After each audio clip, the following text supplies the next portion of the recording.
We was the dudes. We was the dudes in the streets. We was the dudes people was coming to.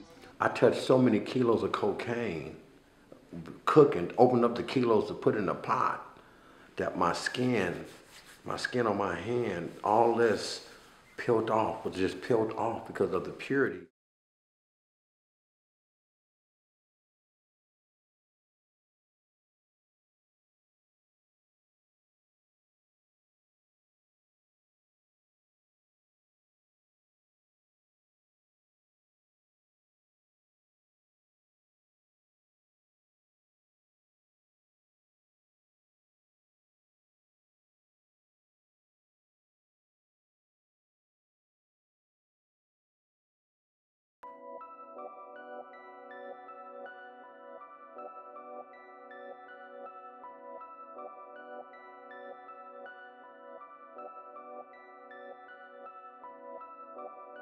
Drug dealers have a sense of freedom about themselves, even though the end of the line means prison or death.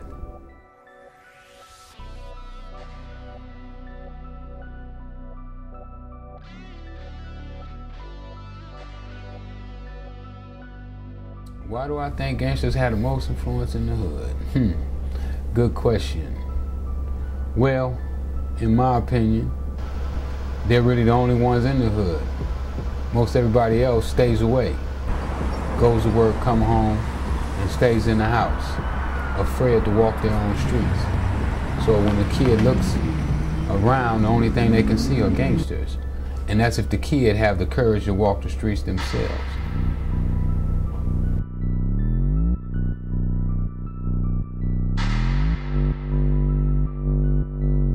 Well, the way that I came through it all, it's like this here. I saw a need and said, hey, why not fill it? No particular reason, just because that's what I wanted to do.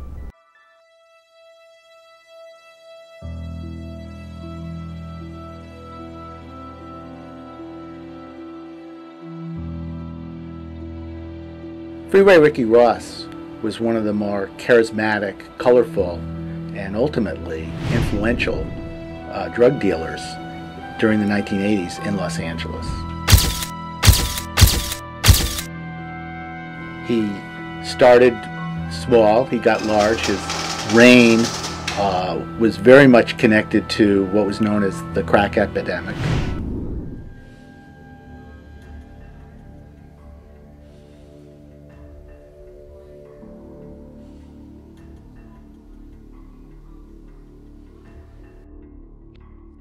Yeah, I didn't never know about Ricky in the cocaine business as he was. I never really realized it till the police started coming.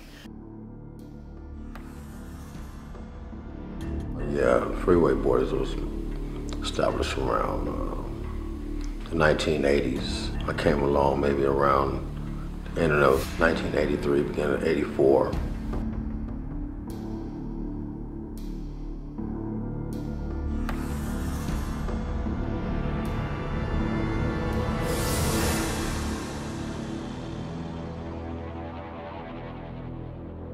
Yeah, a lot of gangsters, you know, real down-to-earth brothers, you know.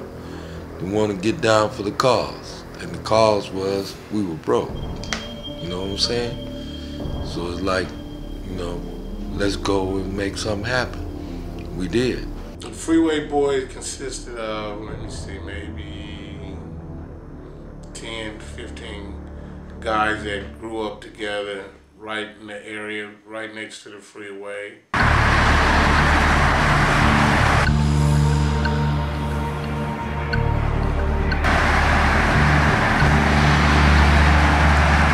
There was about 15 of us in the house and they had 50 police. It was 3 per one of us.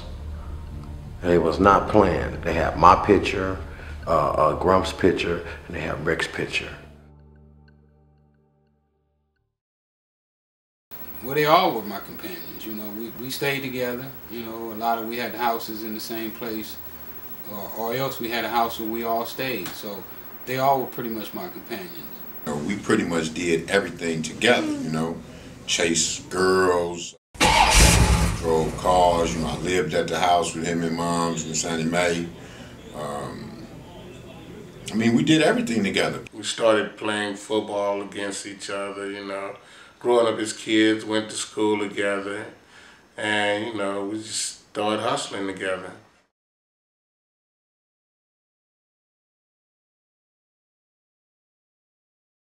We are there in Compton, you know, one of our areas we actually took over, you know, back in the 80s. We were syndicated through all LA County, all the way from Oxnard, all the way up to San Bernardino, as far as California.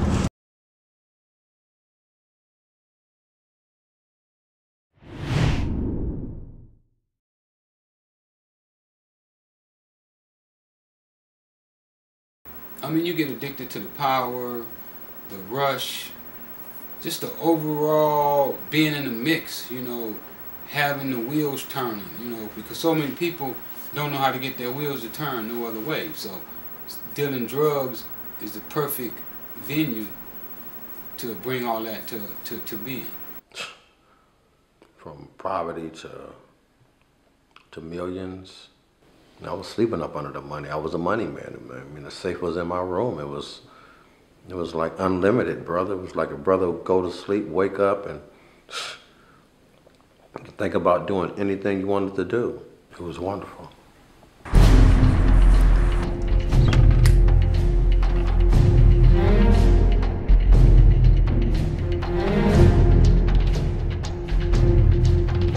The Hoover Crips, the tie with the Freeway Boys, I think it was pretty much a friendship ties that, you know, in the neighborhood, they seen what was going on. A lot of them, the OGs, what they call, they knew Rick, you know, and knew of him. And the youngsters started hearing about the name Freeway Rick, and they had a respect for Rick. And all through the jail system, they, you know, you hear a lot of them speaking of Freeway Rick. A couple of the Freeway Boys was Hoover Crips. So that automatically gave us a tie. And, you know, we grew up with the Hoover Crips. We grew up in Hoover Hood. So that automatically tied us in together in some form or fashion. And the Hoover Crips pretty much adopted us. It was a movement, and it was a lot of solidarity.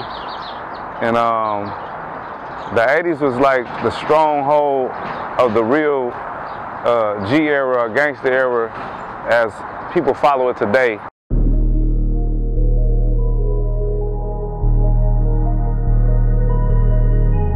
Rick was uniquely positioned in the city, and because he wasn't specifically allied with any one particular gang sect, he was able to really work amongst a wide array of gangsters and local gang turf. And all of these various, you know, circumstances allowed Rick to essentially create, you know, a sales empire that really dwarfed most of his competitors at that time.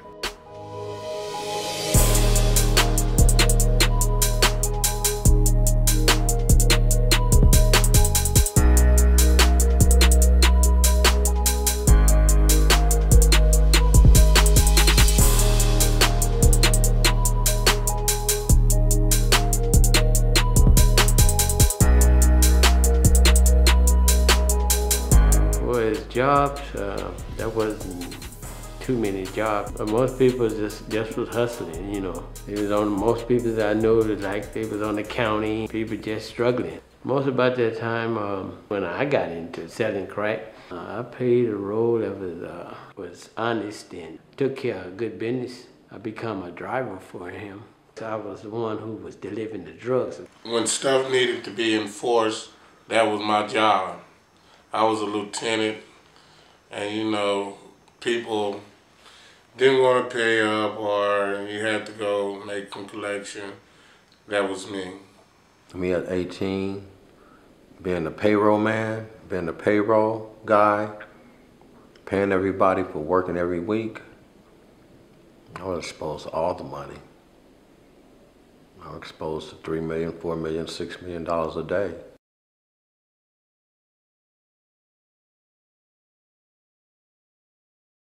they picked the role that they wanted themselves, and I let everybody play the role that they wanted because it's easier when people pick their own role and they make up their mind that this is something that they want to do. I remember at the time where, like I said, even the guns, that was the most memorable moments that I can remember, because it was just about having protection. You know what I mean? It wasn't even about trying to worry about the criminals. It was worrying about the police. The guns was really for the police officers and the dirty cops. Pretty much, these guys was stealing money, taking money from dope dealers. They got caught up in a sting themselves. I remember a couple of times they come and they would tell me they looking for Ricky. I had learned all of the cops' names because they would tell me what they're gonna do to Ricky if they catch up with him. And you know how I felt about that. I would always keep them in mind and tell them, they tell me they're gonna whoop him. We're gonna whoop him. Whenever we find him, we're gonna whoop him.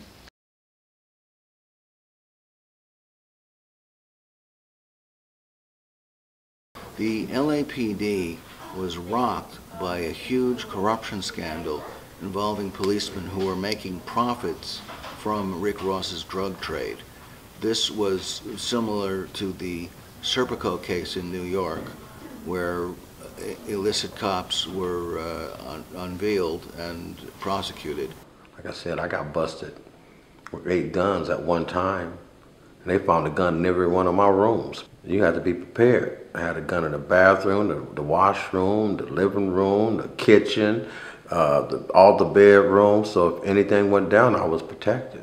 He had incredible access to a remarkable array of weapons. And if you have access to a rocket launcher, chances are pretty good you have access to a lot of powerful weapons that are maybe a couple of grades below that, but which would certainly command a lot of attention on the street.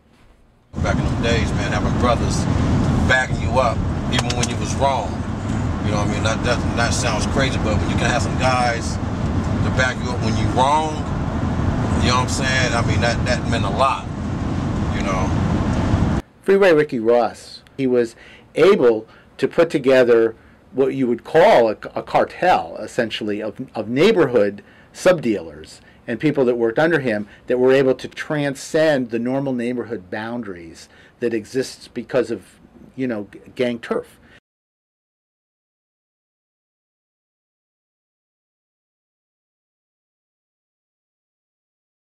What did I want to be when I was a kid? Well, you know, as anybody, your dreams change as you come along. You know, at one time you may want to be a movie star, then you may want to be a firefighter, a police officer, or an airplane pilot. You know, so it changes as your wisdom grows. So I had a lot of things that I wanted to be when I grew up. But the last one before I became a drug dealer was a tennis player.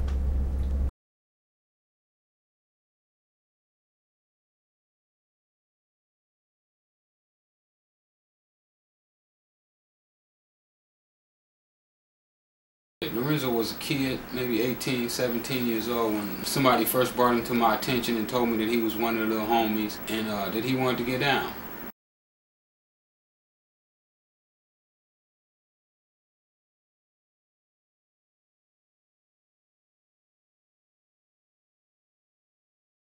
I was in college as you in college right now at 18. I was training to be a fireman. I was on my way to go play for the NFL. I was playing for Southwest College. And my mother was on her deathbed. And my mother had a week to live. And I needed $30,000. I'm training to be a fireman. It's gonna take me another 2 years. I gotta take fire science. I got to do this. I ain't gonna get no $30,000 in a week.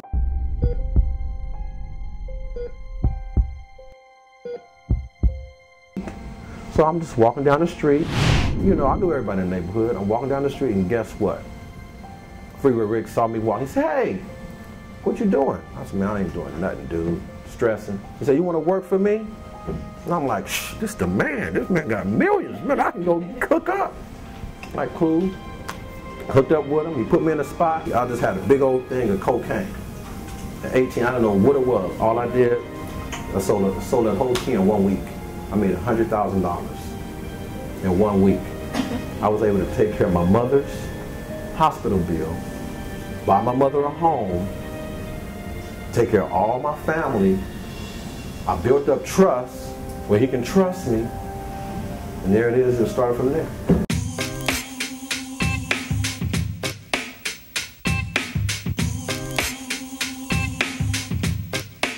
I was a student athlete at LA High School, just graduating in '82, and had an opportunity to go to community college. Cornell was always, you know, a little sharper than most of the guys. You know, Cornell was very young, fast to the punch, didn't use drugs, didn't drink, didn't smoke. I mean, really clean-cut kid. Was an athlete, you know. I think he was still playing high school football when they first told me about him, and I went and watched him play football. He was quick, had a determination that was out of this world.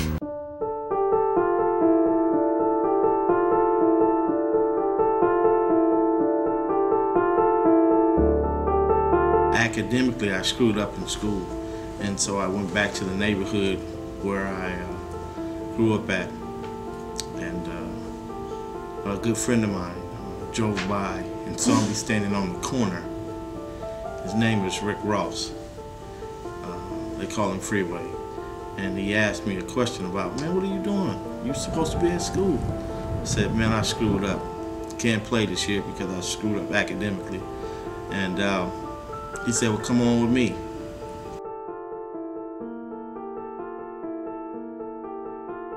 Basically, seemed to surround himself with guys who knew him, you know, from, you know, for a long time, to a point where they had trust. That they were all kind of in it, understanding that to work together was going to be good for everyone.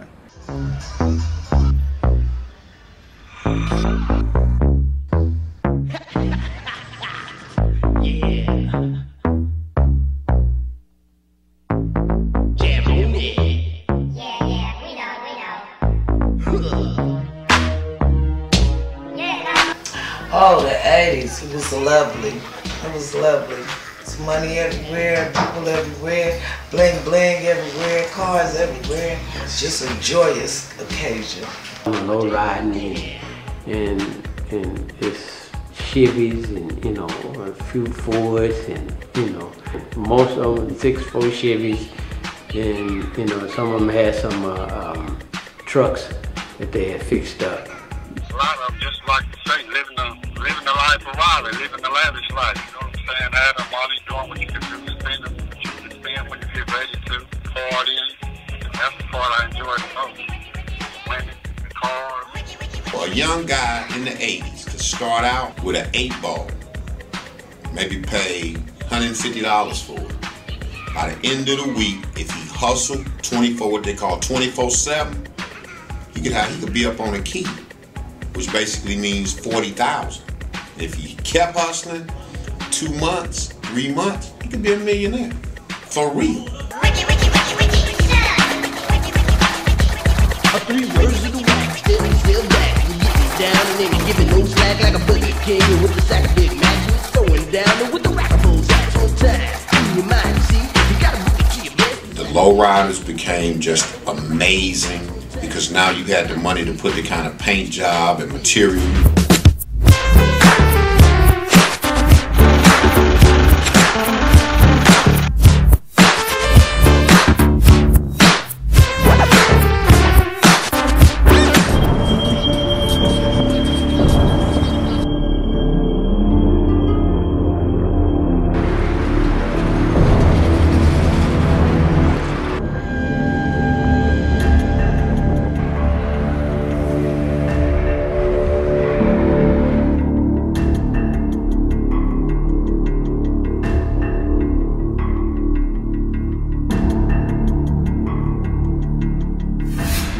I know Rick to not be ever be flashy, but I always wanted to have a little style about myself and how I carried myself, and that just comes with some things that you've seen in life. You know, you see things on TV that you like, you know, the girls or the big cars or the jewelry or having a mansion. You know, even like the movie Scarface. You know, movies like that did penetrate to make you think or believe that those things you could have if you just sold drugs. The drug dealers before me, they showed their wealth. They wore their wealth on their neck, their arms, and their fingers. And, you know, I started a new era where you could just, you know, wear a t-shirt and wear a cheap watch like this here and go with your hair uncombed and unshaved and, you know, wear some old tennis shoes, but be ghetto rich. You know, you could walk around with $100,000 in your pocket and, you know, have people chauffeur you around and keep, you know, 2 or 3 guys around you all the time and have houses everywhere and spend money freely. So I think I was the beginning of that era that started like that there, because the guys before, they spent their money as fast as they made it.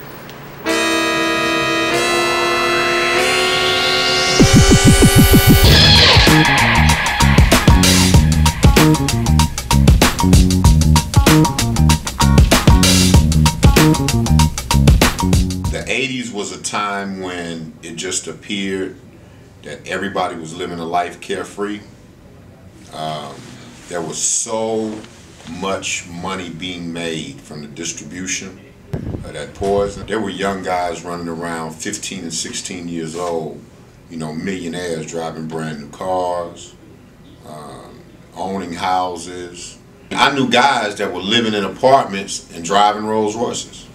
You know, wearing the $70,000, $80,000 Rolex watches, the baguette diamonds all around them, fur mink coats in Los Angeles, where the weather never get up under 40, you know, 50, 60 degrees, and these brothers running around in the minks, and, you know, but it was all about bling, man. The Freeway Motoring Air, you know, that was a motel Rick had built from the ground up. You know, he didn't just go buy that from somebody. You know, he had that built and put together. You know, each room had its own unique quality. He had the Louis Vuitton room, the Gucci room, the Fila room. You know, every room had a different design in it. Then you had the jacuzzi room. And, you know, anybody in LA knew about the Freeway Motoring Air. They had passed by it, take pictures, you know. It was like a nice place to go. The Freeway Air Hotel on the 74th and Fig, man, that was really a place that was cracking back in the 80s when Yayo hit the streets in LA, and, you know, and throughout the Freeway era, you know, when Rick, you know, set it out, and the Freeway era was cracking. That was one of the most prestigious motels that was in a neighborhood that was considered slum, you know, but when Rick took that thing over, and then it was like, that was one of the top of the line places, you know, with the satellites, and, you know, it was real fly up in there, and you had to be a person who had some hustle about yourself to be involved with them cats, but it wasn't a low budget hotel like the rest of the motels that was on Figueroa. I remember one time, we used to have call girls. We had a drawer, a dresser with 6 drawers. And in this drawer, we had $180,000 of $1 bills, and this was just our sex drawer. Feel me? We had $100 stacked. We had this one drawer, 6 drawers, and it had $180,000 in it. So whenever we wanted to get us some pussy, we would call up some call girls that cost maybe $150 a watt to get some pussy from them. I mean, it was like ordering a pizza. Whatever order you want, she come to the door.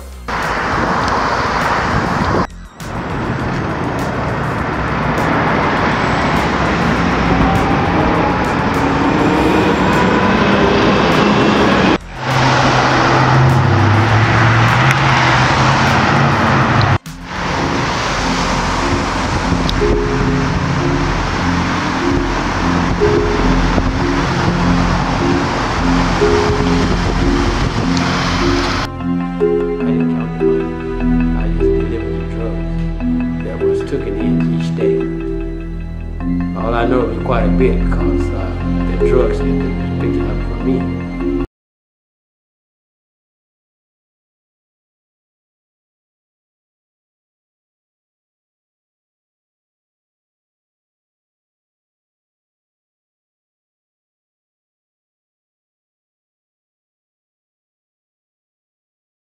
At that time we had about 400 keys. We was rocking up, and we was taking it and putting it in large pots. And we put 2 keys in this large pot, and we boiled it until it come down to nothing but like water. And once it get down to that stage, we take it and put it in a tub with ice in it to cool it off. And once it cool off, it's coming to something like a cake. And so once it gets in that cold, it swells and get hard like a rock. I touched so many kilos of cocaine, cooking, open up the kilos and put it in a pot, that my skin on my head, all this peeled off, just peeled off because of the purity of the cocaine. I used to go over to my homeboy's house, cook up about 300 chickens, and wake up the next morning, the dude parrots were dead. Now you tell me that the parrot, that's what they use as animals. They use animals to test stuff. So imagine if those parrots died. Imagine what was going on in our systems. 2 times a week, 3 times a week, 200 keys, 300 keys. Talk about cooking. That was the issue right there. You know, after we cooked, I was smoking kush. So I was smoking some fucking primos, really. You feel me?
Kidding me?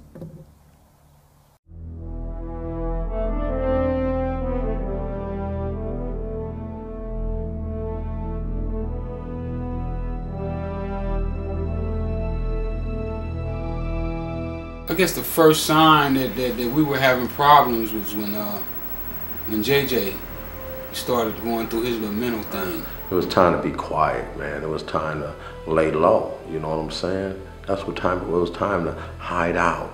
It was time to chill. And regardless of whatever you was going through at that time, it wasn't about the time to go out and ring the noise and bully and gangster people. But hey man, you know, everybody do they work differently, you feel me? I head out, you know what I'm saying? Because I knew it was going down. In Wall Street, the stocks went down, bro, in the ghetto. You know what I'm saying? All of those fancy living, being able to do this and do that, money was on hold. It was like the stocks just, from one night to being rich to the next night being broke.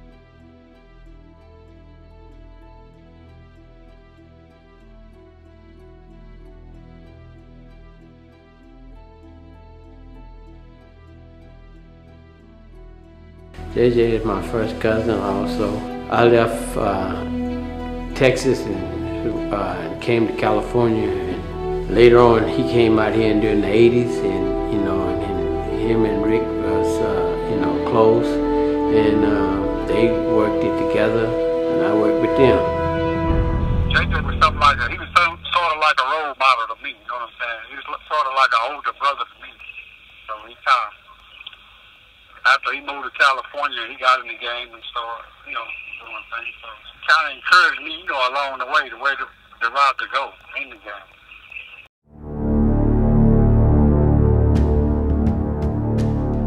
Jay had a lot of responsibility. He had a crew of people he had to govern. JJ, he was more like really, to be honest, he was about the business. He knew how to roll, you know what I'm saying? He knew how to go smash. He knew how to wait before smashing was out. I mean, it was like, we had to. We was the dudes. We was the dudes in the streets. We was the dudes people was coming to. You feel what I'm saying? So we had to have an attitude that don't give a fuck attitude. You know what I mean? Because we was dealing with so many killers and murderers and robbers and kidnappers and I mean, it was all the criminals. We wasn't dealing with nice guys. The unity that we had, we stuck together. Everybody was for everybody. You know what I'm saying? We always watched one another's back. We always stood together.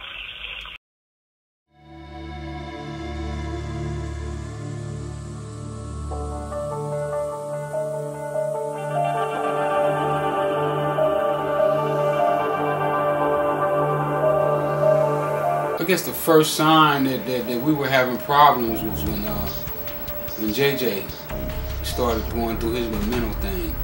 He had like a mental breakdown. He's always got to worry about the money. If it's straight, got to worry about the drugs. You know, and for a young man fresh out of Texas, you know, to be thrown in a position like that. The money and the power that Jay had in his hand, it got to be too overwhelming for him. During the time that he went out with a friend, he flipped all the way out. His mind just kind of like went, he's like socking car windows, breaking them out.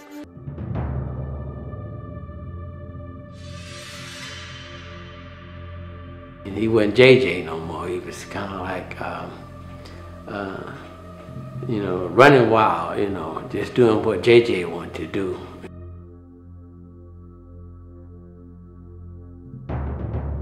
He rode around and he gangstered everybody. He gangstered all the customers. You feel what I'm saying? He know what he did. Gangstered all the customers. He scared everybody. You know, he was breaking windshields with his bare hand. Feel me? He was walking with the 56 Chevys with his knuckle, breaking the windshields, breaking everybody's windshields. You feel what I mean? With his bare knuckle. JJ lost his mind.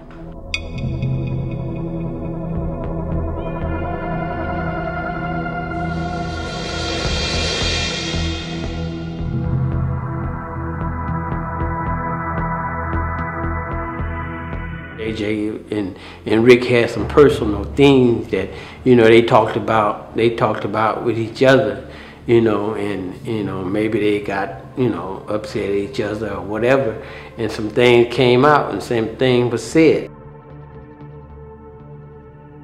Either him or either Eric started the dissension between the groups, I guess you would say, where they started telling the guys different things and they started the debates about what everybody else had and what I had and things of that nature. And so things started to get really rocky at that time.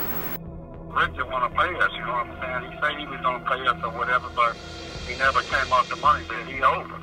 That's what started the animosity between us. We contributed a lot to the empire, you know what I'm saying? We worked a lot. We worked 24 hours a day, you know what I'm saying? Every day for at least 4 or 5 years, you know what I'm saying? Trip where we call ourselves taking JJ back to Texas so he can get his mind back. This is how serious the money whole situation, you know, got dysfunctional with the whole situation with JJ. We on the plane, we had to talk to JJ like, JJ, listen, brother, we're gonna be cool on the plane, man. We're gonna be on the plane, you're gonna be cool, you ain't gonna do no outbursts, you ain't gonna trip, you're gonna be cool, right? Come on, man. So we had our homie Big Punkin', you feel what I'm saying? That we let Big Punkin', here, listen to Big Punkin', you feel me? So we let Big Punkin' hang out with him and just like keep JJ cool, homie, while we on this plane. That can just let you know how what JJ was going through, what he was doing. You feel me? It speaks for itself.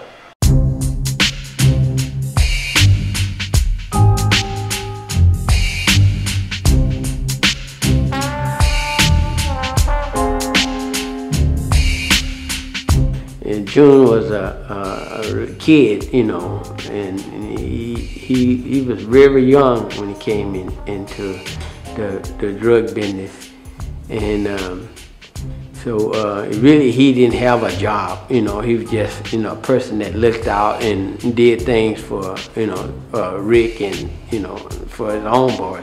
As a matter of fact, June brought his friends, you know, homeboys into the FREEWAYBOYS, and he was kind of like one to help them out, you know, and get them set up and get people to trust them.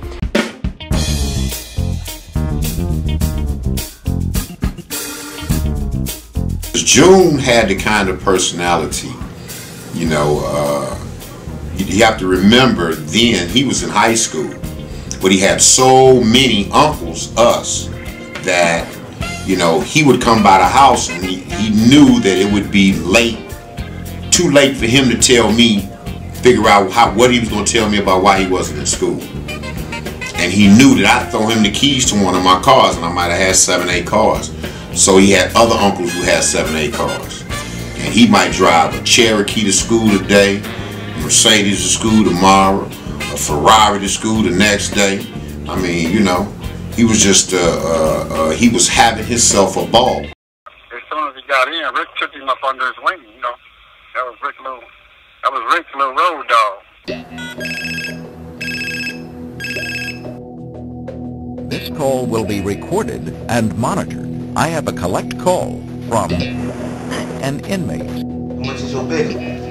June, they moved to Louisiana, and with a crew that June had put together. And right before they took off going to Louisiana, it was somebody had got caught up and went to jail. And June was supposed to, Rick had gave June some money to get him out of jail. And he supposed to have dropped the money off. June forgot, and the money was in a car, and somebody got in the car and took off, and the car got impounded, and the money was inside the car. The person that was trusting Rick to bail him out, you know, and it was kind of a big issue. So Rick then told he wasn't going to trust June to do anything like that for him no more. So things kind of like separated between June and Rick.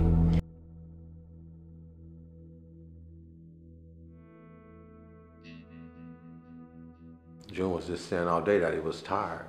He was ready to go. This is what he's telling me, you know, all day. I'm tired, so I'm ready to go, man. So June had, you know, he told me that somebody had took his $1,000 that they had gave him, you know, to do the Christmas shopping over the Johnson house. He had a little kind of a strange look on his face, you know, that, you know, he was disappointed.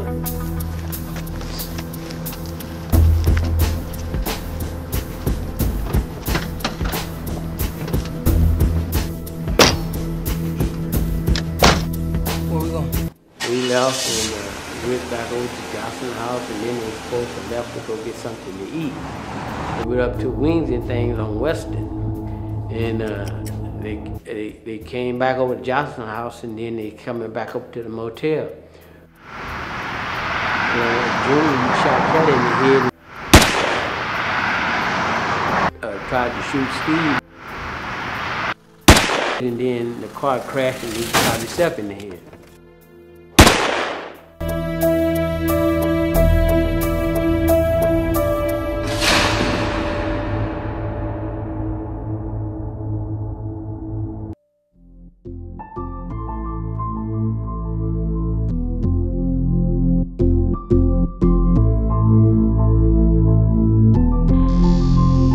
Came out the motel, and everybody, you know, come out the motel because they heard the gunshot, and looked over there at the car and recognized the car. And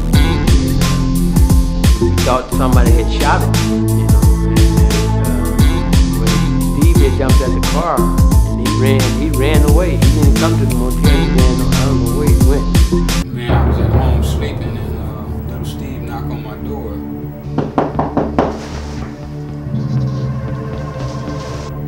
So when I open the door, his hand is wrapped up, and he tells me that he's been shot, and that June shot him, and that June shot Kelly, and June shot herself too. And it's hard for me to believe. I'm like, you know, I just saw this kid, you know, hours ago, you know, and he had did this to his homies, you know, to guys that he loved, and I had saw no sign of him committing suicide, so it was bad. A few minutes later, the police showed up.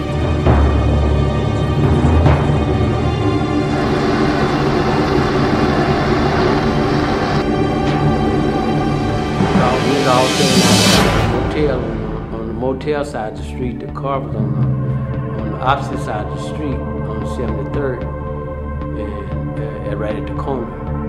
And we were standing there, and one of the police recognized Rick, and he came over there by the motel, and plainclothesman, and he said, "Hey, you, come here."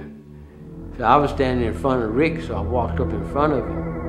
I mean, I walked up to the police, and he was like standing at me. He said, "No, you."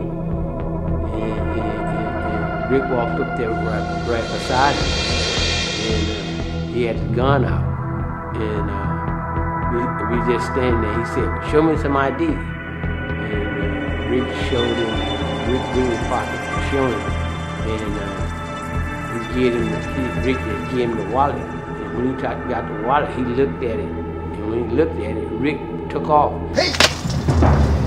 And then the police go point the gun at him. I hit the gun and pushed it up, and got in front of him, and he said, "Hey, don't run!" And Rick jumped over the fence.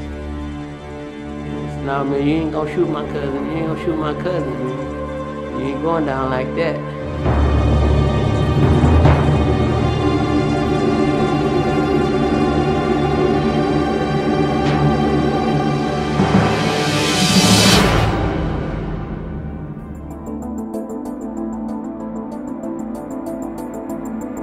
I stopped in Chicago, I called. I get the news like, June dead, Kelly dead. I'm like, what? And the first thing ring to my mind was, oh my God. He told me he was tired. He told me he was ready to go. And I'm like, wow. The organization was like ready to come to an end at that point. And I guess suicide about the most damaging thing I could see.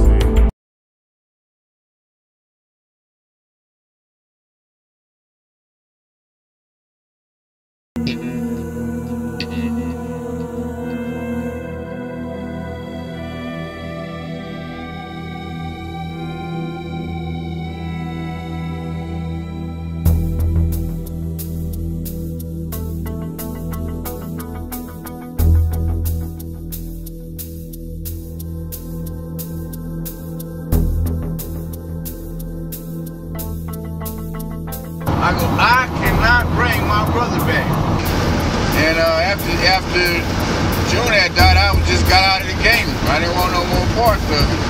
So then after a while, we just all broke apart. Everybody broke apart, and things started happening.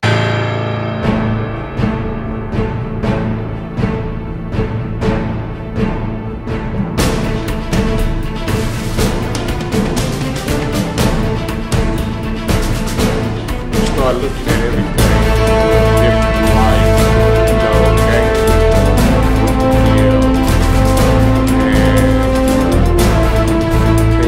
overall look we're making significant headway in cutting the flow of narcotics and dangerous drugs into the country. Because we believe that drug abuse can be prevented through education and drug addiction alleviated by medical science, I am today proposing a massive legislative program aimed at stepping up the battle on these two fronts, in our neighborhoods and our schools.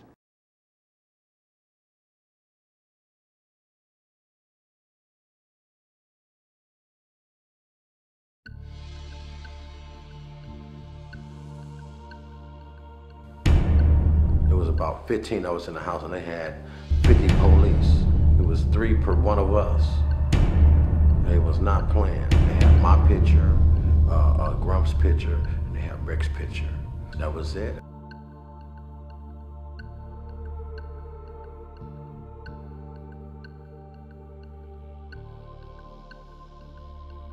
The way they came through, man, it was so smooth. We were in there playing dominoes in the office, and a young man walked up to the window, but he came up to the screen first. You know, we had a screen, and we had the window at the motel. The dude walked up to the screen door. He looked in the screen, he looked in. He said, oh, I made a mistake. I walked up to the window. I said, man, what you doing? How you doing, brother? He said, yeah, man, I need a room, man. I heard y'all got a cool jacuzzi room. You know what I'm saying? I said, man, the room was $85. He said, oh, yeah, let me check, man. He kind of like when he has some money, like, oh, man, I'm sure $35.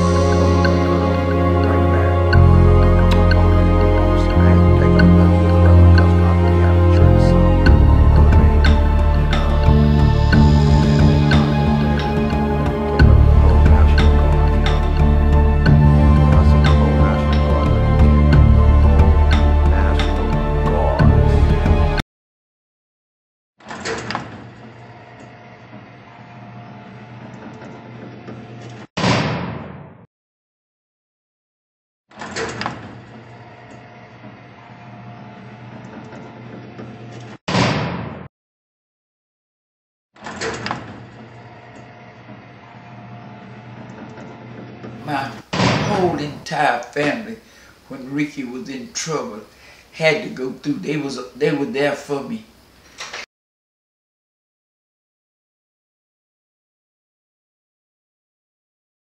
It's all part of the game. You know, it goes with the territory. Going to jail is you know, it's part of selling drugs. And anybody who fool themselves into believing that they're gonna sell drugs forever and not go to jail, you're tricking yourself. It was just self-destruction. We was going back to the drawing board, and people couldn't take the pressure of being back broke, not having no money. You want to talk about prison? You know, most of my time was fighting against the federal police and the fucking BOP officers, man. You know what I mean? Keeping them people off of me, bro. That was the most hardest time I ever did in my life, which was my first time. But man, they tried to get me for escape, murder. I had a fight with a prison guard.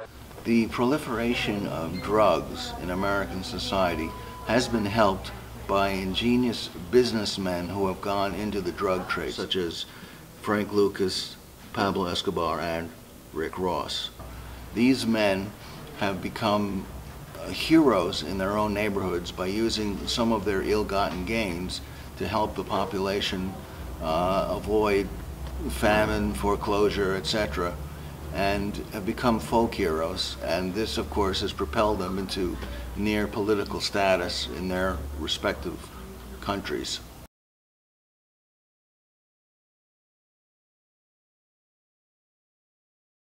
This game wasn't built to last. It was built to end the way it did.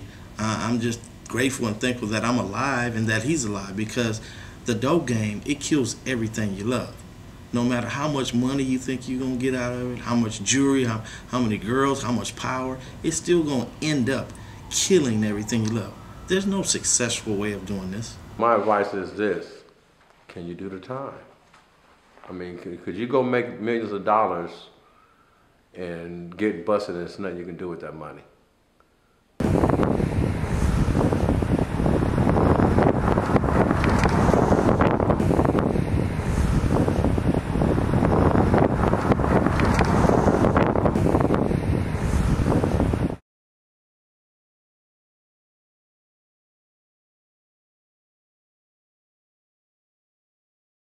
I made a lot of sacrifices.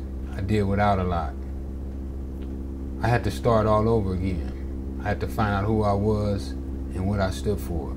To summarize the rise and fall of Freeway Ricky Ross and the Freeway Boys is basically to say that the story is a meteoric rise and a terrible fall. And in some ways, it's symbolic of exactly the same effects that one has when using the drug crack that they were selling.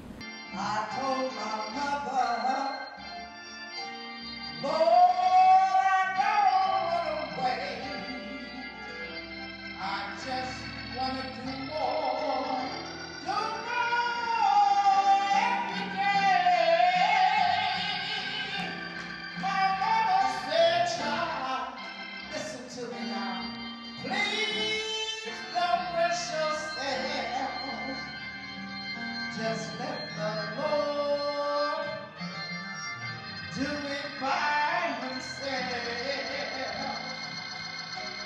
My mother said, child, please don't rush yourself. Just let the Lord have his way. You understand what I'm saying? Now this goes to the whole family.